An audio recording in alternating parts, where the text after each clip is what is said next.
Olá, pessoal, boa tarde. Eu me chamo Wagner, trabalho na Gebsaprev. Hoje nós vamos ter mais um call de cenário econômico, o que é muito importante, porque nós estamos em momento de alteração de perfil, né? Estamos com a primeira das 3 janelas que nós teremos no ano para alterar o perfil. Então, lembrando que esse ano vai ser diferente. Você, participante, pode escolher uma das 3 janelas para alterar o perfil, mas só uma vez ao ano. Ou seja, se você não acha que é o momento de alterar o perfil agora, nesse mês de março, então espere a próxima janela, que vai acontecer em julho.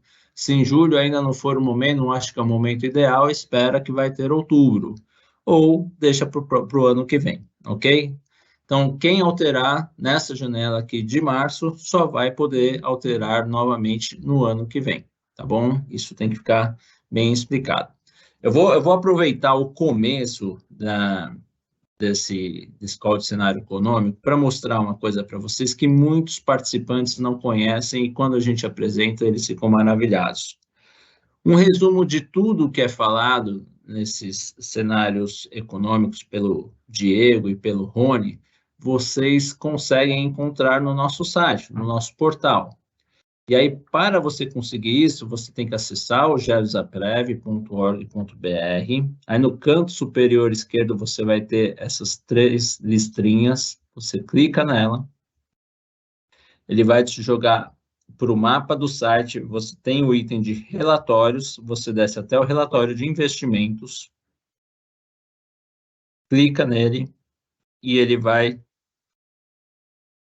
te apresentar essa tela onde tem o relatório de investimentos mês a mês, aqui de fevereiro de 2023, janeiro de 2022 e assim por diante, tá? Clicando no relatório de investimentos, ele te abre o relatório de investimentos. Deixa eu voltar para o início aqui que eu estava rodando ele, onde você vai ter um briefing do que aconteceu na economia do mês, né? Aqui no caso de fevereiro.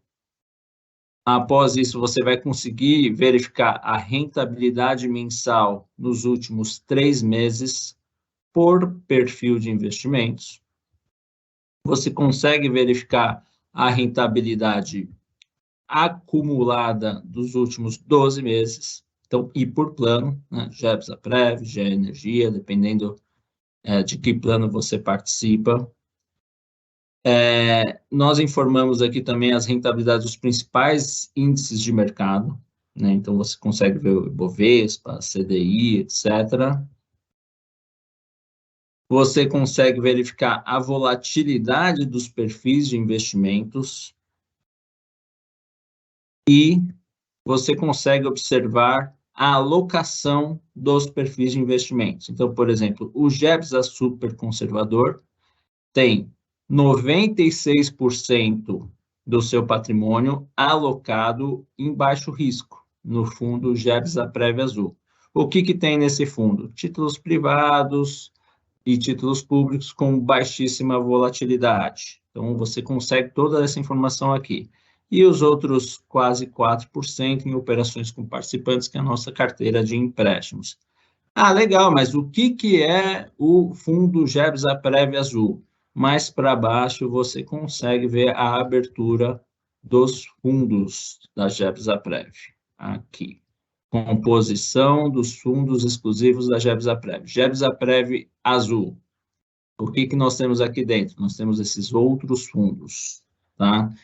Ah, eu quero conhecer um pouco. Ah, o que mais que você consegue ver aqui? Além disso, você consegue ver a rentabilidade do mês de cada fundo, a rentabilidade no ano de cada fundo, o CNPJ desses fundos, se você quiser consultá-los na CVM.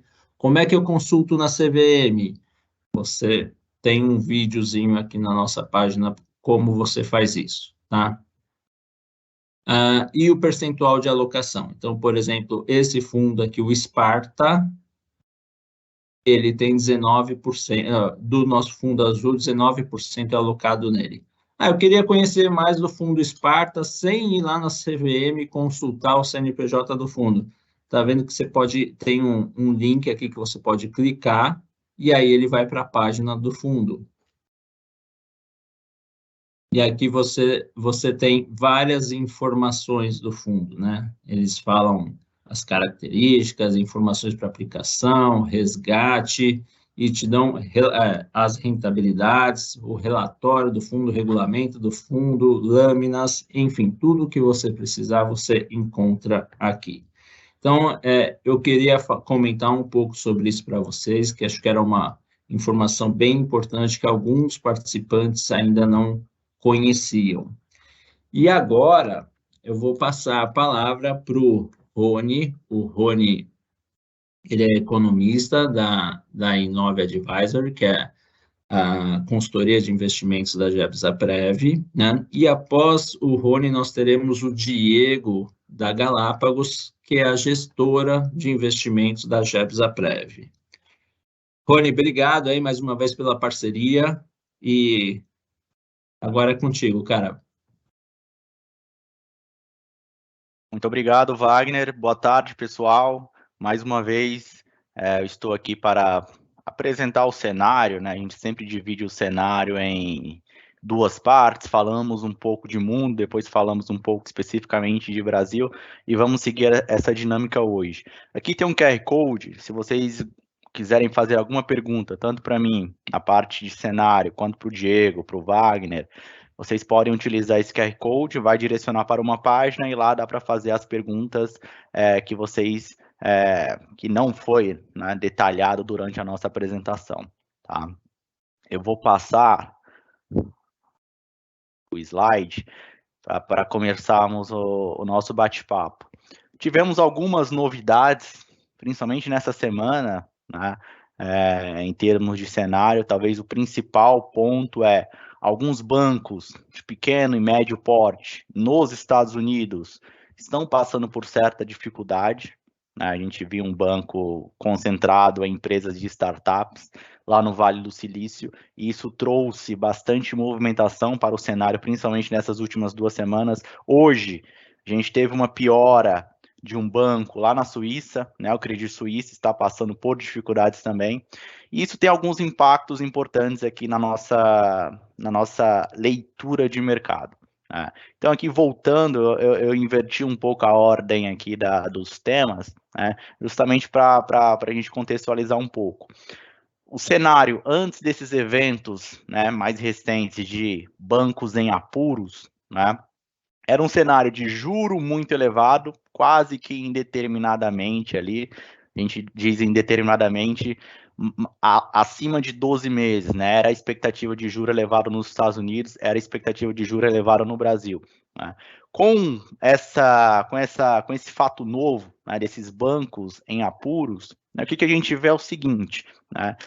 Ainda é tudo muito recente, mas pode pintar um cenário em que tanto o Fed, o Banco Central nos Estados Unidos, quanto até o nosso Banco Central aqui no Brasil, em menor grau, mas também acaba impactando, né, o nosso Banco Central, pode começar a cortar juro um pouco mais rápido do que a gente imaginava. Né? Ainda é muito cedo, a gente ainda tem pouca informação sobre como essa crise nesses pequenos e médios bancos vai afetar o cenário local, vai afetar o cenário global, mas este é um dos direcionamentos. Por hora, a gente ainda mantém um cenário base de juro elevado, pelo menos até o último trimestre de 2023, tanto em Brasil quanto Estados Unidos. Né? Isso é um ponto a se comentar. Comentando aqui de Estados Unidos, o mercado de trabalho por lá está muito forte, criação de emprego, eu vou mostrar na sequência um gráfico, está muito acima da média histórica, pressionando os salários, e isso, né, como os salários estão mais pressionados, estão mais elevados, acaba gerando um impacto na inflação, que necessita de um juro por mais tempo, um juro elevado por mais tempo. Tá? Mas, né, novamente, essa questão aqui pode mudar um pouco ali este cenário de juro elevado. Né? Por outro lado, a gente tem um outro fator, um tanto quanto positivo, que é a reabertura da China. A gente tinha comentado há algum tempo atrás, a China é um grande exportador, né, de produtos para o mundo, é um grande consumidor também, e com a China deixando de lado a política de Covid zero, né, é uma outra situação. né? Você traz ali um impulso de crescimento global muito grande. E isso é um ponto positivo. Pode melhorar as cadeias de produção, o custo do frete, que estava muito elevado, pode começar a recuar, pode dar ali um auxílio, né, neste combate à inflação, principalmente em Estados Unidos. Tá? No Brasil, a gente tem alguns problemas. Né? Tem um risco fiscal, que eu vou comentar mais no detalhe. O risco fiscal é aquele risco do governo gastar mais do que deveria. Né? E também temos o risco de inflação. A inflação no Brasil, historicamente, é uma inflação elevada, né? E ultimamente a gente tem ouvido muito falar sobre metas de inflação, né? O governo criticando as metas de inflação elevada, o Banco Central correndo atrás das metas de inflação, né? E isso pode ser um debate bem importante ali para o resto do ano, para a definição do Selic também, né? Até porque o nível da Selic hoje em 13,75 depende quase que exclusivamente da inflação e, de certa forma, do risco fiscal, do quanto o governo vai gastar este ano, né, nas contas públicas. Então a gente tem esse cenário de uma Selic, independente, né, do que aconteça em termos nos Estados Unidos, a Selic ainda vai continuar elevada. Pode ter um recuo lá no final do ano, este é o nosso cenário. A Selic sair de um patamar de 13,75 para próximo de 12%. Tá? Mas é isso, ainda 12% ainda é uma Selic muito, muito elevada. Né? Acaba beneficiando alguns ativos, prejudicando outros ativos. A gente comenta mais na sequência. Tá? Mostrando alguns gráficos, né? Curva de juro nos Estados Unidos, né? O que é esse gráfico aqui? A gente traz esse gráfico em dois períodos, no começo do ano e o gráfico mais atual, né? Do dia 14. Tá? O que a gente pode ver é, quando a gente olha para o período de 3, 6 meses, o juro nos Estados Unidos, ele está no patamar próximo de 5%. Que é um juro muito elevado. A economia americana, nos últimos 10 anos, conviveu com um juro próximo, quase próximo de zero. Durante a pandemia foi zero. Então, 5% de juro por lá é muito grande. É a Selic dos Estados Unidos. Com, né, a abertura de China, com essa questão agora dos bancos, o que o mercado começa a antecipar? Começa a antecipar corte de juros por lá. Então, conforme passa aqui o prazo, 1 ano, 2 anos, o mercado já começa a antecipar os cortes de juros. Veja, não necessariamente precisa ter corte de juro, né, no curto prazo, para que a curva já comece a precificar. O mercado sempre se antecipa ao fato. Nem se sabe se vai ter corte de juro ou não, o mercado já está antecipando, né, esse corte de juro. E se tiver realmente uma piora na saúde financeira dos bancos lá fora, como um todo, ainda, né, é um nicho restrito, são pequenos bancos.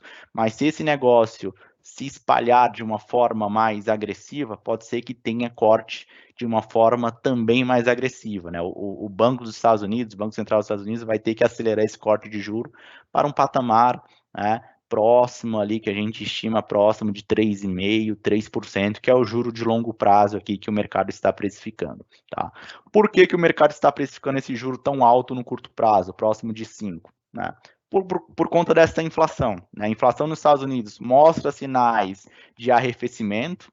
A inflação está hoje no patamar de 6%, né? Já foi quase 10%, hoje está em 6%, só que ainda muito elevada. A meta de inflação americana é 2%, ainda está em 6%, está em uma trajetória de queda, mas ainda está muito elevado para o padrão americano. Veja que, historicamente, a inflação americana é muito baixa, né? Próximo de 2%, né? Teve alguns períodos aqui com deflação, e hoje, mesmo em queda, né, essa inflação ainda continua em 6%. Por isso, a necessidade, né, de um juro mais elevado, pelo menos, né, pelos próximos 12 meses. Né.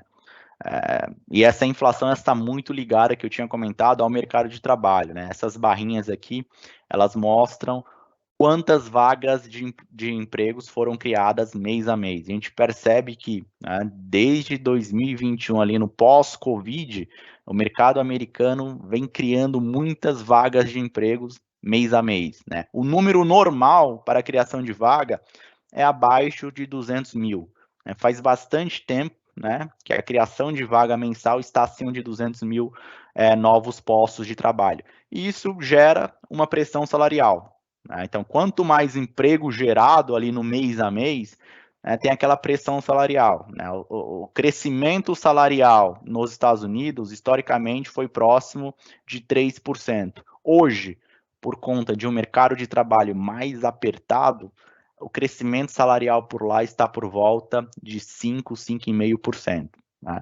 E aqui não é fácil observar, né? Se o salário está crescendo a 5, 5,5%, esta inflação que eu mostrei aqui, ela vai, né, quando ela estabilizar, ela vai estabilizar num patamar também mais elevado, próximo de 5, 5,5%. Né? Então, talvez seja o principal ponto que a gente vem acompanhando agora, né? Quando que o mercado de trabalho nos Estados Unidos vai, né? É uma notícia boa, mas ela é ruim para a inflação, né? O mercado de trabalho forte é uma notícia positiva, né? Mas para a inflação acaba sendo uma notícia muito ruim, né? Então, assim, o que a gente está acompanhando aqui é o seguinte: quando que o mercado de trabalho vai começar a piorar? Quando começar a piorar o mercado de trabalho americano, né? A pressão salarial, o crescimento salarial também vai piorar, né? Também vai ficar um pouco menor. Consequentemente, você tem uma queda maior na inflação e, consequentemente, né, quando a inflação recuar de fato, de uma forma consistente, aí sim o Fed, Banco Central dos Estados Unidos, vai poder cortar juro.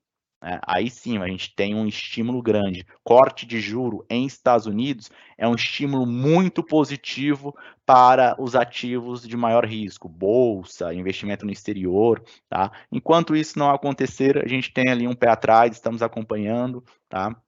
Esta é a principal variável que estamos de olho. Tá?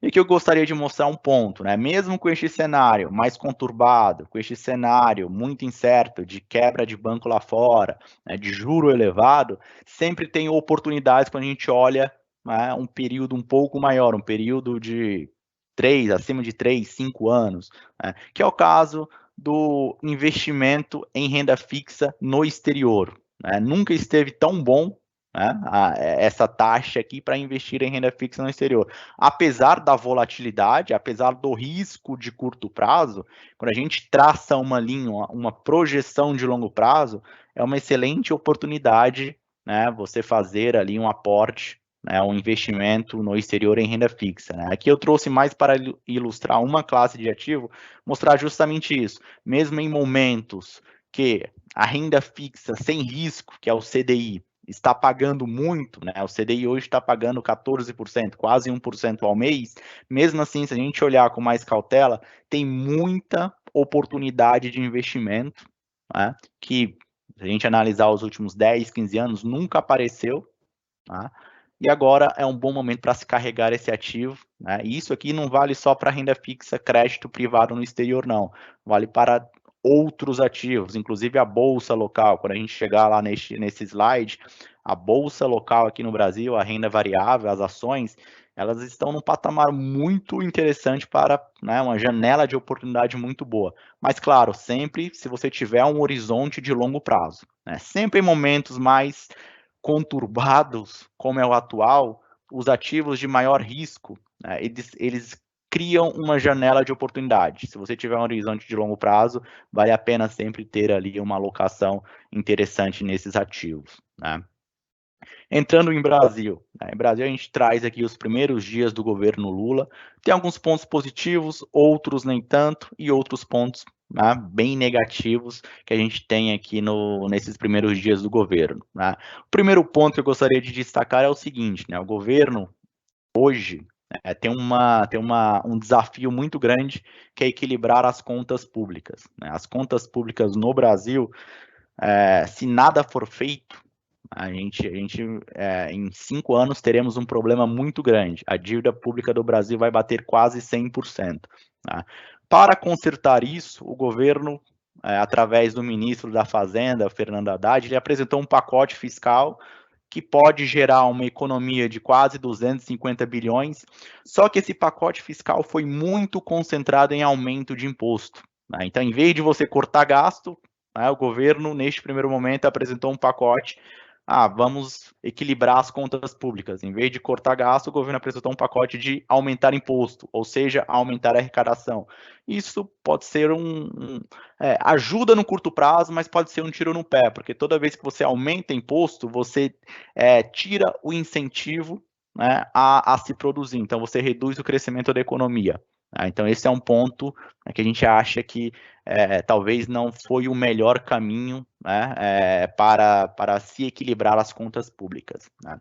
Teve uma outra questão, que foi o debate sobre as metas de inflação. O Lula constantemente criticando o Banco Central pelo nível da Selic. Nossa, a Selic está muito elevada, é um negócio ruim para o país. De fato, a Selic está muito elevada, 14% de juro é muita coisa, isso é muito ruim para o crescimento do país. Só que ele está muito elevado porque se tem um risco fiscal muito grande, né, e a inflação está muito elevada também. Né? Toda essa crítica pública do governo a uma instituição, né, de Estado, que é o Banco Central, acaba trazendo volatilidade para o mercado, não é um negócio positivo. Né? Então, isso também foi um começo um pouco atrapalhado do governo Lula. Né? Mas temos umas coisas positivas, né? Que foi o fim da desoneração dos tributos. Né? A gasolina aumentou um pouquinho ali, eu acho que todo mundo deve ter sentido, né? Mas desonerar tributos sobre gasolina e etanol é muito oneroso, pesa muito nas contas públicas e gera um efeito social muito pequeno. Né? Esse é o ponto. Né? O governo estava gastando muito para gerar um efeito, né, social para a sociedade muito pequeno. Então, o governo decidiu, em março agora, né, acabar com a desoneração, aumentou um pouco a gasolina. Né? Essa foi até uma medida que o mercado comemorou, né? O mercado até que acalmou um pouco, né? Foi uma medida positiva.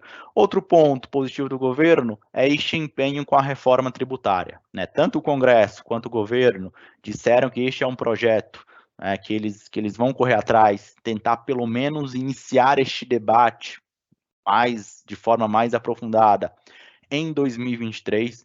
Isso é um negócio que melhora muito, né, a nossa eficiência como economia no longo prazo. Né? Você tem hoje a carga tributária brasileira, né, ela é dividida em diversos impostos. Né? Para a empresa controlar todos os impostos que tem que pagar, imposto federal, imposto estadual, imposto municipal, é muito complicado. Né? Uma reforma tributária ela vem para facilitar ali tanto a parte de recolhimento de imposto quanto a parte das empresas. Tem um potencial de aumentar o PIB 0,5% todo ano indefinidamente. Então é um negócio muito positivo. Outro ponto positivo do governo é esta nova âncora fiscal. Essa nova âncora fiscal que possivelmente será anunciada em março, né? Essa é a intenção do governo. Ela vai substituir o teto de gastos, né, e tem a expectativa de estabilizar a dívida pública. Nós aqui no mercado financeiro ainda estamos um pouco vendidos sobre o que vem de nova âncora fiscal. O governo não deu muito detalhe ainda do que ele pretende anunciar como nova âncora fiscal. De toda forma, os pequenos boatos que saíram são boatos positivos. Né? Olha, a nova âncora fiscal vai ser positiva porque vai adicionar ali, vai condicionar o gasto público ao crescimento. Né? Mas por hora ainda é um negócio que a gente tem que ficar um pouco com o pé atrás, um pouco mais conservador. Mas é um ponto positivo se vier uma reforma, né, uma nova âncora fiscal bem positiva.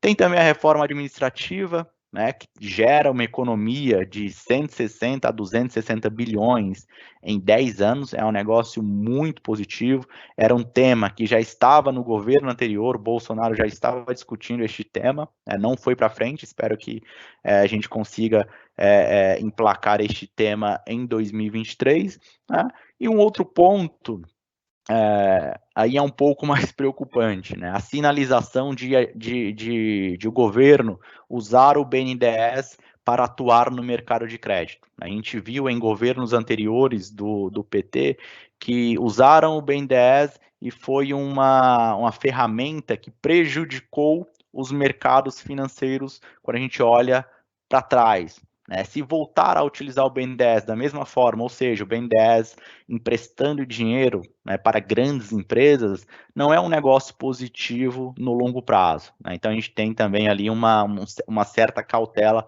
como o governo vai atuar em relação ao BNDES, né? Aqui eu tinha comentado, né, sobre a dinâmica da dívida pública brasileira. Se nada for feito, né, hoje a dívida pública brasileira ela representa 74% do PIB. Né? Se nada for feito, olha o que acontece com a dinâmica da nossa dívida pública. Ela vai aumentar bastante, né, vai chegar ali os 90%, 91% logo, logo. Isso é muito ruim. Afugenta capital, piora todos os indicadores do país, né? Por isso que é tão importante o governo adotar uma política de controle fiscal, controle da dívida pública, para essa curva, em vez de fazer assim, né, ela ficar mais estável no longo prazo. Tá? Por isso que é muito importante uma âncora fiscal que seja séria, uma âncora fiscal que seja realmente acompanhada pelo mercado. Tá? Avançando um pouco mais, né? Aqui algumas preocupações do mercado. Projeção de crescimento para o Brasil. O mercado está bem pessimista com o Brasil, né? A gente pode ver pelas projeções de crescimento. 2023, este ano, o mercado espera que o Brasil cresça menos de 1%. Para uma economia emergente, crescer menos de 1% é muito pouca coisa, né? É só comparar com a China. A China é um outro negócio, né? Mas a gente tem que comparar. A China vai crescer mais de 5% este ano, o Brasil vai crescer menos de 1%. Né? Então é muito ruim. 2024, Brasil crescendo próximo de 1,5%. 2025, o Brasil crescendo menos de 2%. É muito ruim também a expectativa de longo prazo. Né? Essa expectativa de longo prazo deveria estar acima de 3%, 3,5%, 4% para um país emergente como o Brasil. Não está por conta dos problemas que a gente tem, principalmente os problemas fiscais. Isso aqui talvez seja o principal problema que o Brasil tem hoje. Tá? Um ponto que a gente tem que comentar também, né, a gente vem acompanhando de perto, é a inadimplência, né, tanto pessoa jurídica quanto pessoa física, né, a inadimplência no país, ela está elevando. Conforme a Selic aumenta, olha um problema da Selic, né, conforme a Selic aumenta, aperta ali o bolso das pessoas, né, e começa a aumentar também a inadimplência. Este é um ponto que pode, se não resolvido, né, pode ser um problema muito grande para o país nos próximos 2, 3 anos. A gente sabe que inadimplência talvez seja um dos piores problemas em termos sociais para o país. Né? E como que resolve a inadimplência? Não é só derrubar a Selic, né, cortar a Selic na marra. O governo tem que fazer a lição de casa, né, ajustar as contas públicas, a Selic naturalmente vai cair, você melhora projeção de crescimento, você melhora a inadimplência. Então, tudo se volta, né? Tudo que a gente vai discutir aqui acaba voltando um pouco para essa discussão fiscal, para essa discussão de gastos públicos. Tá? Inflação no país também muito elevada, né? 2023, a gente já tinha comentado, uma inflação que o mercado espera que venha acima de 5,5%, né, quase 6% de inflação para 2023, é muita coisa. E a inflação de 2024 e 2025, o mercado piorou aqui as expectativas nos últimos meses. Né? Era uma expectativa mais tranquila, o mercado trouxe uma piora de expectativa justamente por conta, né, desses primeiros anúncios ali do novo governo. Tá? Olhando os títulos públicos pré-fixado, né, que é basicamente ali é o tesouro pré-fixado. Se eu entrar lá na plataforma de investimento, esse título aqui é o tesouro pré-fixado. Cada linha dessa aqui é um título diferente. E esta linha aqui pontilhada é a Selic. Né? O que a gente vê aqui agora no prazo, né, mais recente aqui, né, fevereiro, março? Esses títulos eles estão muito próximos da Selic e estão muito voláteis. Né? Então você vê que está um zigue-zague muito forte aqui no curto prazo. Bem mais do que no período para trás. Né? Você vê que esse zigue-zague é maior. Por quê? Porque uma hora o governo dá um indicativo positivo, outra hora o indicativo é mais negativo. Né? O mercado ainda está em cima do muro, né, com este novo governo, né? Aí surge notícias do mundo, como o caso agora destes bancos nos Estados Unidos, acaba trazendo muita volatilidade para estes títulos. Então, realmente, o mercado, começo de ano, não está fácil, está muito volátil, mas quando a gente olha um prazo maior, temos uma expectativa, né? Se tiver uma âncora fiscal positiva, temos uma expectativa muito boa para o Brasil, né? Ibovespa, que eu tinha comentado, né? Ibovespa também, desde 2021, né? A Ibovespa está bem de lado, né? Então, caiu aqui, né? Ficou bem de lado no zigue-zague mesmo. O que isso nos traz? Né? Que eu tinha comentado, mesmo em cenários mais conturbados, quando você tem um horizonte de investimento maior, pode ser uma excelente janela de oportunidade você entrar no Ibovespa agora. Ou, né, traduzindo aqui para a linguagem da Jevsa-Prev, talvez, eu vou me aposentar só daqui a 50 anos, 40 anos, vamos colocar um número menor. Eu tenho um horizonte bem grande de investimento. Agora, talvez seja um bom momento para eu estar num perfil mais agressivo, porque eu tenho espaço aqui, né? O preço sobre lucro do Ibovespa está na mínima histórica. Se eu tiver próximo de aposentar, talvez não faça muito sentido, né? Porque pode ser muito volátil no curto prazo. Então a gente sempre traz esta dinâmica para os investimentos. Se tiver um horizonte de tempo grande, faz muito sentido você entrar num ativo que tem um potencial de retorno grande e hoje ele está barato. Se você tiver um prazo curto de investimento, aí já não faz tanto sentido. E isso vale para os perfis, tá? E por fim aqui, eu me alonguei um pouco, já vou passar a palavra para o Diego comentar sobre a carteira. A gente tem algumas projeções, né, para as principais variáveis, né? Talvez aqui eu gostaria de destacar, né, Selic. Né? Nossa Selic, temos uma expectativa que ela tenha uma leve queda em 2023, saindo de 13,75 para 12, tá? Um crescimento no país, né, abaixo de 1%, que eu já tinha comentado, né? Então tem algumas coisas positivas, né? Só essa queda de Selic lá no final do ano pode ser bem positivo para os mercados. Não no curto prazo agora, mas na segunda metade do ano a gente pode entrar num ciclo mais positivo para os investimentos. Né? Quando a gente olha 2024 também, né? Uma Selic caindo para 8%. Tá? E nos Estados Unidos, eu gostaria de destacar isso também, né? Temos uma expectativa de juro, esse Fed Funds aqui é a Selic americana, né?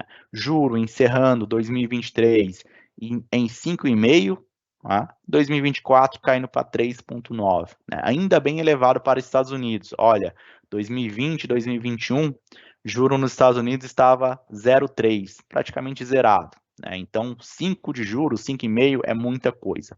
Tá? Aqui tem o QR Code novamente para vocês, né, apontarem o celular, tirar as suas dúvidas. Né, eu volto no final para responder algumas dúvidas de vocês. Vou passar a palavra agora para o Diego. Ele vai comentar mais sobre a carteira de investimentos que ele vem olhando ali em termos de redução ou aumento de risco. Tá?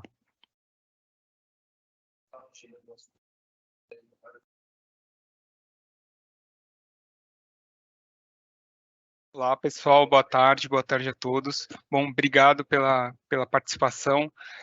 Como o Rony comentou, agora nós vamos falar um pouquinho da carteira, vamos falar como os perfis estão posicionados. Esse é o momento ideal para falarmos, né, uma vez que estamos se aproximando dessa primeira abertura da janela, como o Wagner comentou inicialmente.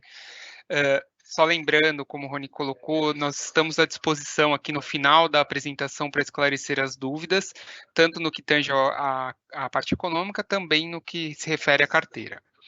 Então, falando um pouquinho do que é sempre bom a gente olhar, quando a gente está tomando decisão, quando a gente quer entender como o mercado está se posicionando, a gente precisa ver como os perfis se comportam no tempo. E olhando para 2022, o comportamento dos perfis ele acaba sendo muito próximo àquilo que acontece com o próprio mercado. Na primeira barra ali, nós temos o CDI, que é o índice mais comum, o índice que o mercado acompanha mais mais próximo, que é justamente aquele índice de renda fixa, que acaba estando de alguma forma atrelada à Selic, que é a taxa básica de juros da economia, que teve um excepcional desempenho de 12,37% no ano de 2022.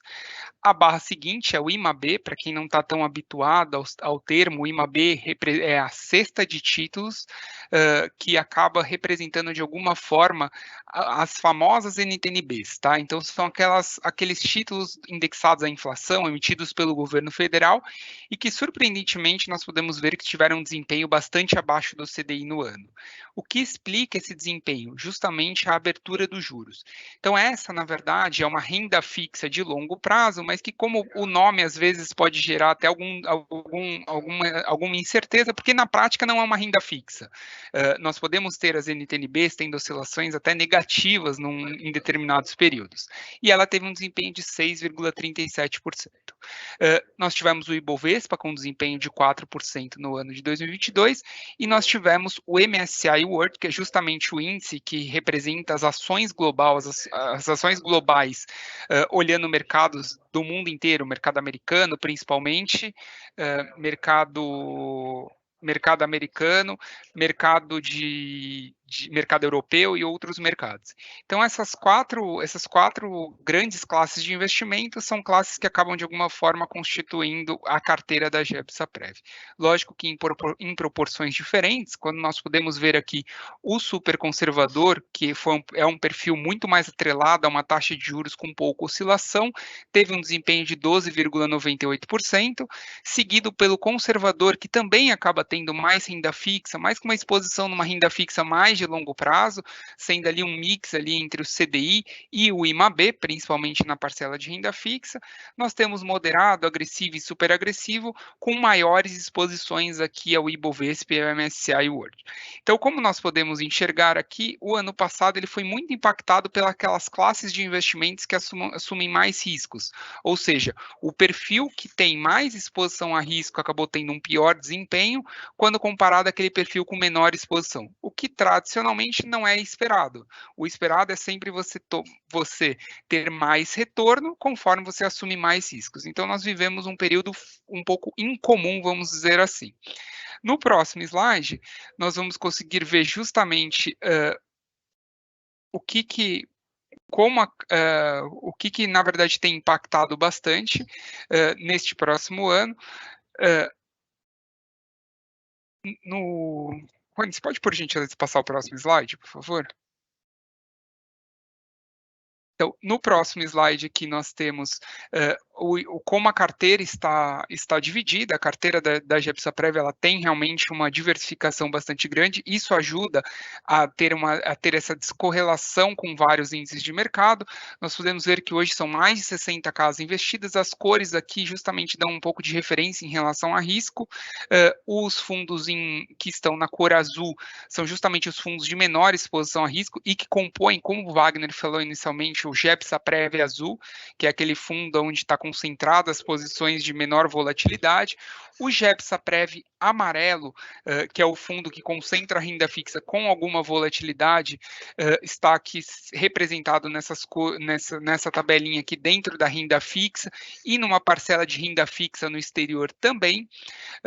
Os fundos multimercados são representados pela cor laranja e que são agrupados dentro do fundo GEPSAPREV laranja. São aqueles multimercados mais conhecidos da indústria como um todo, aqueles que tradicionalmente nós enxergamos como referência de mercado.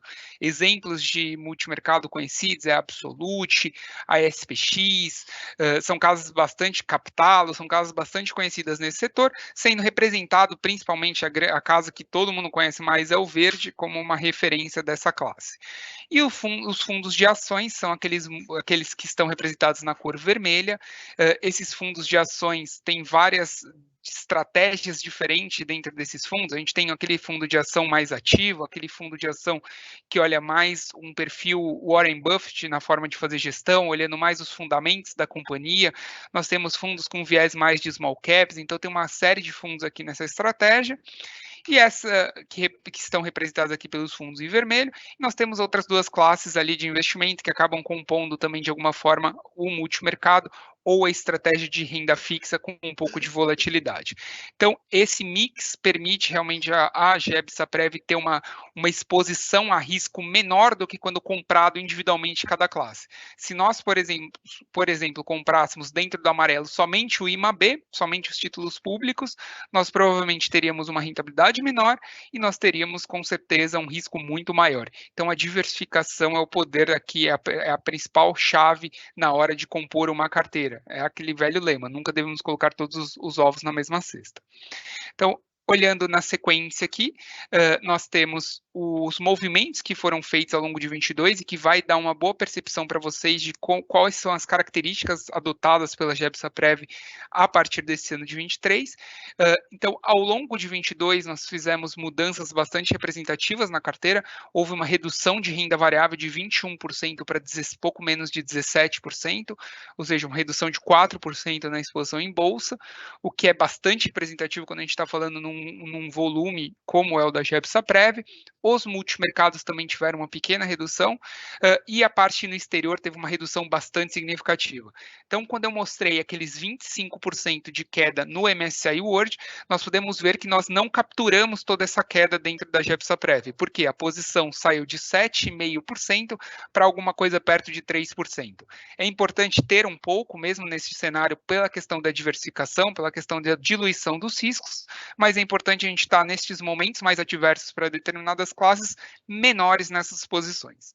E esse recurso, como nós podemos ver nessa tabela, basicamente foi direcionado para a renda fixa, na qual nós podemos aproveitar desse cenário de um juros mais elevado. Então, estes foram os movimentos adotados ao longo de 2022 e que geraram a base para nós entrarmos no ano de 2023. Em 2023, olhando aqui o próximo slide, nós vamos ter uma ideia de longo prazo do comportamento dos perfis. Esse é um gráfico bem interessante, porque nós pegamos aqui o horizonte de todos os perfis de investimento desde o início. Então, essas linhas, cada uma delas representa um perfil. O superconservador, o perfil azul, o conservador, o verde, moderado e agressivo. O que nós podemos ver é que no longo prazo, sempre o perfil que tem maior exposição a risco acaba tendo um desempenho melhor. Ou seja, nós podemos ver que o laranja aqui, a curva laranja está muito acima da curva de azul. O super agressivo teve um comportamento um pouco aquém do esperado. Foi uma janela que o super agressivo não existe há tanto tempo. Ele nasceu aqui depois que os outros perfis, que é a curva em vermelho, e por isso ele não teve um desempenho tão positivo. Foi um período muito ruim para a Bolsa. Pegou pandemia, pegou a guerra na Ucrânia, pegou essa crise agora bancária, pegou a crise no mercado de crédito. Então, o super agressivo foi o que mais sofreu. Mas, tirando o super agressivo, nós podemos ver que a tese de que tomar mais risco ganha mais no longo prazo se mostra verdadeira. E o que nós fizemos aqui foi um teste importante, no qual a curva, a linha de cima, essa linha azul, é o máximo que um participante da GEB-SAPREV pode ter adotado ao longo do tempo. Ou seja, se em todas as janelas de troca de perfil o participante escolheu aquele melhor perfil durante esse período, ele teria tido um bom desempenho. Mas, ao mesmo tempo, a gente tem que olhar sempre a moeda pelos dois lados, ao mesmo tempo, a curva em cinza, que é a última curva ali embaixo, demonstra que se o participante tivesse escolhido sempre a pior janela na decisão, ele teria tido praticamente um ganho zero. Ou seja, as decisões de troca de perfil, elas não devem ser feitas a todo momento, por mais que as janelas sejam anuais, elas têm que estar alinhadas justamente ao seu perfil, ao seu horizonte de investimento, porque ficar trocando gera uma possibilidade de ganho? Gera, mas ao mesmo tempo também tem o risco de perder, e é assimétrico. Nós podemos ver que a distância da perda é maior do que a distância do ganho máximo. A perda máxima poderia ter sido maior do que o ganho máximo. Então, eu estou querendo dizer com isso que a decisão de escolher o perfil ela deve ser mantida por um tempo maior, isso ajuda o participante, e ao mesmo tempo que essa decisão tem que estar sempre atrelada ao seu horizonte de investimento, ou seja, uma pessoa que vai consumir o dinheiro mais no curto prazo deve estar posicionada em perfis com menor exposição a risco, e participantes que vão olhar mais o longo prazo, que vão usufruir da aposentadoria somente daqui a muitos anos, faz sentido estar associado a um perfil de maior exposição a risco. Então, O slide seguinte a gente mostra justamente a diferença entre esses perfis, olhando 22 e 23. Então, de um modo geral, os perfis até 2022 tinham uma exposição que ia de 100% em renda fixa no super conservador até uma posição no super agressivo que tinha somente 30% em renda fixa, sendo a maior parte aqui alocado em ativos de risco, como 55% em renda variável e 15% em multimercado. Sendo que a variação poderia ir numa meta de 100% do CDI a 160% do CDI, com uma volatilidade de 1,40 até 16. Então, a GEPSAPREV dá essa possibilidade de espectro amplo para o participante escolher em que nível de risco ele quer adotar. Só que essas decisões, elas foram tomadas, essas alocações até 2022, elas refletiam um mundo onde os juros era muito menor. Ou seja, para você tomar 160% do CDI, para você dar 160% do CDI com juros, que nós vivemos em alguns momentos com uma taxa de juros aqui no Brasil de 2%, dar 160% do CDI era menos de, vamos dizer assim, não era necessário você dar um retorno de 3%, menos de 3%, próximo de 3%, que não é muita coisa, se nós olhássemos do ponto de vista de retorno. Então, portanto, esse participante precisava correr muito risco para conseguir um retorno adequado. Nessa nova dinâmica que nós vivemos agora, onde o juros global e o juros local deve ficar alto por um bom tempo, faz bastante sentido fazer uma mudança dessa escala de risco, que foi exatamente o que a GEPSAPREV fez. Então, o perfil super conservador continua com 100% de baixo risco. O perfil conservador deixa de ter investimento em renda variável, como ele já teve nos últimos anos, e todos os demais perfis mudaram a sua gradual de exposição à bolsa, saindo, por exemplo, de 20 para 15 no moderado, saindo de 35 para 25 no agressivo e saindo de 55 para 35 no super agressivo. E por que essa decisão foi tomada? Porque basicamente você já não precisa mais tomar tanto risco para entregar um nível de retorno esperado. Com o CDI acima de 12, a gente já tem mais de 1% ao mês, o que é bastante interessante e bastante positivo para um participante de um fundo de previdência. Então, dessa forma, a GEPSAPREV diminuiu a sua exposição a risco, trouxe as expectativas para algo entre 100% e 120% de CDI, mas vocês podem perguntar, 120% de CDI não é pouco? Não, se a gente falar que o CDI hoje está 13%, 120% de CDI é mais de 15% de retorno no ano, o que é muito positivo, o que é muito atrativo para qualquer poupador de dinheiro. E a volatilidade, por consequência, também diminuiu, ou seja, a exposição a risco é menor, indo de 0,5% até 9%. Mas qual que é a referência? 9 é muito, 9 é pouco? Só para nós termos uma ideia, o risco hoje do Ibovespa, o risco da exposição em ações é alguma coisa perto de 30%. É muita coisa. Então, a gente está falando com um super agressivo, vai tomar mais ou menos 1/3 de risco da bolsa. Quanto que é o risco de um título público de longo prazo? Quanto que ele tem de volatilidade? Quanto ele pode oscilar? Um título público de longo prazo oscila alguma coisa perto de 7% de risco. Ou seja, você comprar uma NTNB, que é um título super famoso, que vende no Tesouro Direto, para o longo prazo, você vai ter um nível de oscilação de preços parecido com o perfil agressivo da GEPSAPREV. E aí vocês perguntam, mas como isso é possível? Como que a GEPSAPREV consegue ter essa dinâmica de exposição a risco muito menor do que os ativos de mercado?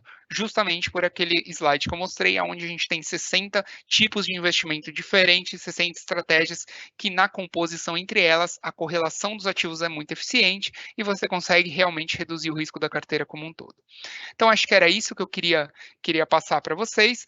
Eu estou à disposição, queria agradecer a participação de todos e me colocar aqui à disposição para esclarecer eventuais dúvidas ou detalhar alguns dos pontos abordados aqui nessa apresentação. Obrigado. Perfeito, Diego. Muito obrigada. Bom, eu vou ler algumas perguntas que chegaram aqui para a gente, tá? Então, a primeira é: essa crise bancária tem afetado as bolsas de valores do mundo? E quando isso pode afetar a meta de rendimentos dos perfis mais agressivos? Perfeito. Bom, ótima pergunta, Rafaela. Essa questão da crise bancária é um ponto bastante relevante, porque claramente tem um impacto direto na exposição a risco do mundo. O mundo fica mais reticente, os investidores ficam mais preocupados com esse tipo de exposição. Eu acredito que não seja uma crise como a de 2008. A 2008 era uma crise muito maior do ponto de vista de exposição, não só a bancos mais relevantes, mas a mercados também mais representativos. A crise ali atingiu o mercado imobiliário, que era uma base bem importante. Essa crise está realmente pegando um banco mais vinculado ali a startups, outro banco mais vinculado a cripto. São mercados, em teoria, menos desenvolvidos e com menor exposição aos grandes carteiras de investimento. Isso pode afetar a renda variável? Sim, pode afetar, mas como o Rony colocou, por outro lado, essa exposição à renda variável, ela pode ser de alguma forma beneficiada. Por quê? Porque com o mercado mais estressado, a tendência é que os bancos centrais do mundo inteiro comecem a reduzir os juros para estimular as economias, e isso pode ter um impacto no curto prazo negativo, mas no longo prazo pode ser positivo. Foi o que nós vivemos. Após 2008, nós tivemos um boom no mercado de ações, no mercado de ativos de risco no mundo inteiro, porque os mercados foram estimulados com as políticas monetárias adotadas. Isso pode ser, mais uma vez, ser refletido. Os bancos centrais, principalmente o Banco Central americano, entendeu qual era o problema e qual era o remédio necessário. Então, vamos dizer assim, nós já conhecemos um pouco desse problema. Tem algum risco de curto prazo? Sim. Claro, tem uma exposição, tem um estresse, mas, por outro lado, isso pode tornar os juros menores e isso ser benéfico para os investimentos em renda variável e outras classes de risco.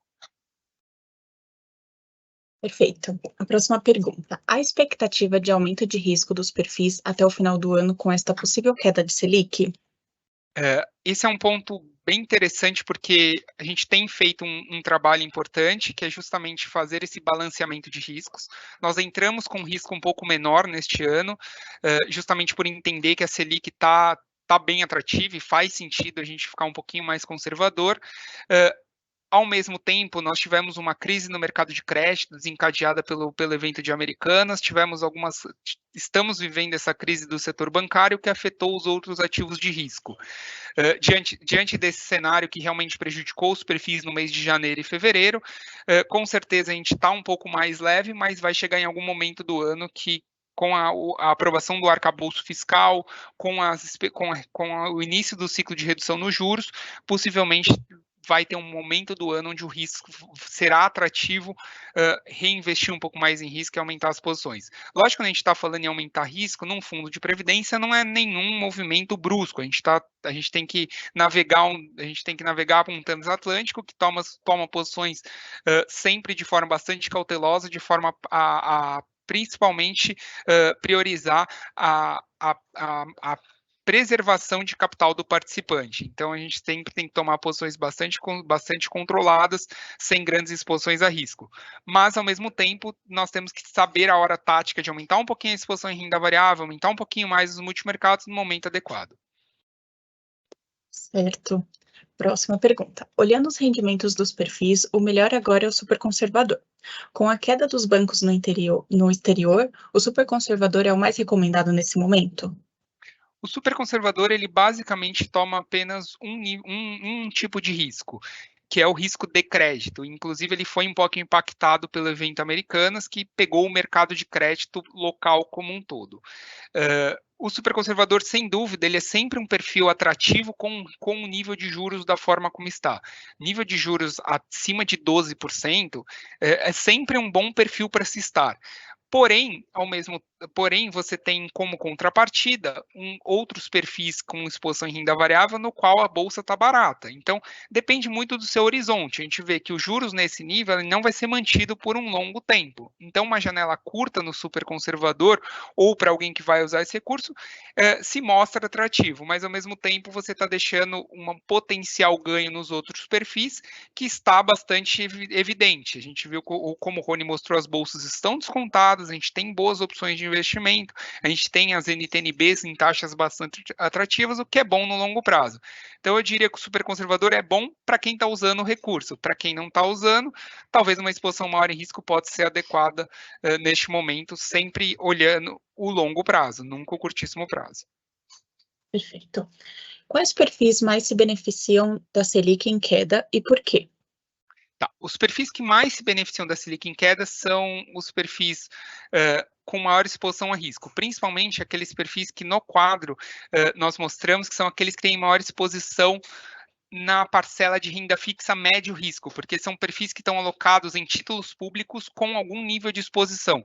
Ou seja, o que mais se beneficiaria nesse cenário é o perfil agressivo, seguido pelo super agressivo, moderado e conservador. Então, estes perfis que têm exposição nessa linha renda fixa médio risco são os que mais se beneficiam da queda da Selic. O que menos se beneficia é o super conservador, por não ter relação direta com o fechamento dos juros.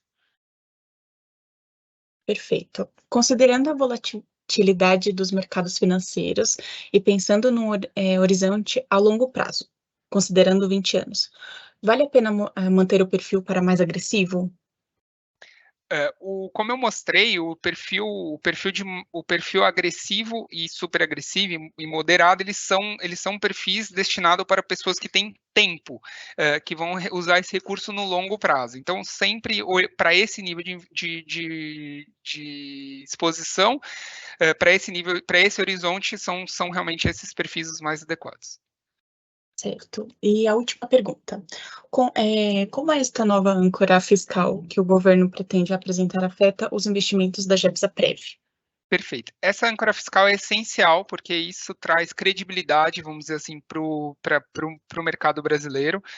Isso faz com que investidores passem a olhar para o Brasil com outros olhos. Essa tendência melhor dos investimentos permite que nós tenhamos um juros menor. Juros menor é sempre positivo para as empresas, porque elas conseguem se financiar, elas conseguem fazer projetos que vão ter uma taxa de retorno melhor. Então, o fechamento dos juros é muito positivo e isso beneficiaria tanto a bolsa, porque as empresas vão usar um custo de capital menor, como a renda fixa que ganha com o fechamento de taxa na marcação a mercado. Perfeito, Diego. Muito obrigada pelas respostas. Bom, devido ao tempo, vamos encerrar a reunião por aqui. Eu agradeço a participação de todos, Diego, Rony, muito obrigada. Bom, para quem não conseguiu iniciar aqui a reunião e gostaria de revisar ou assistir novamente, eu convido a todos vocês a acessarem depois o nosso site, tá? Então, essa reunião vai ficar gravada, e em breve também vai estar disponível na nossa página do YouTube, tá bom? Então, é Gebsaprev Oficial. Então, muito obrigada, não sei se alguém tem algum comentário. Obrigado, pessoal, e boa tarde a todos. Perfeito, obrigada, pessoal, boa tarde. Boa tarde, pessoal. Tchau, tchau.